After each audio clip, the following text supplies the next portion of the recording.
tous. Merci d'être nombreux quand même, malgré le temps. Merci aux responsables du protocole, notamment de ce qu'il a dit tout à l'heure.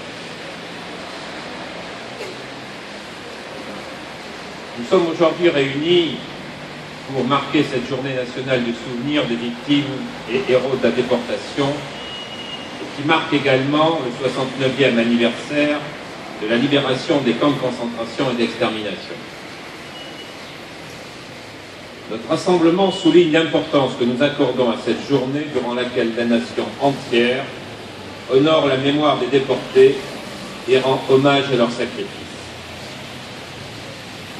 Chaque année, les cérémonies du dernier dimanche d'avril nous amènent à évoquer des heures particulièrement tragiques de notre histoire.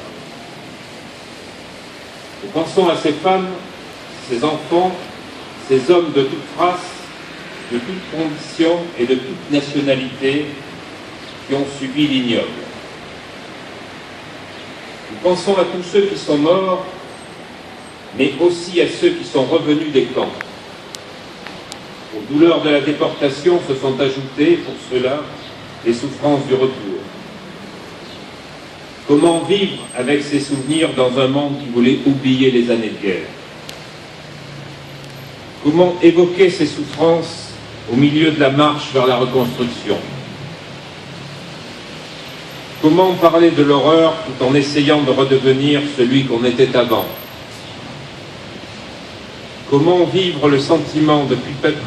avec le sentiment de culpabilité de s'en être sorti quand tant de ses camarades sont morts?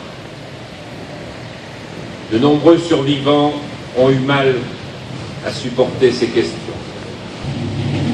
Elle a aidé les anciens déportés à dépasser leurs difficultés à s'exprimer, à se confier, à se raconter. Elle a permis à la population d'écouter les témoignages, à poser des questions, à prendre la mesure de l'horreur.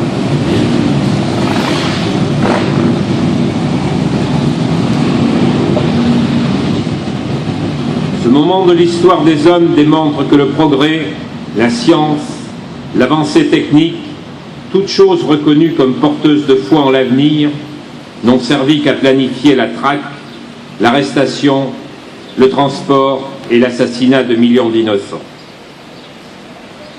Cette journée du mois d'avril nous conduit à rendre hommage et à nous souvenir pour ne pas laisser l'horreur se banaliser et pour empêcher le temps de brouiller l'image de l'ignoble. Oublier la déportation, c'est prendre le risque de la voir revenir, n'importe où, sous une forme ou sous une autre. Voilà pourquoi ce moment de mémoire est indispensable.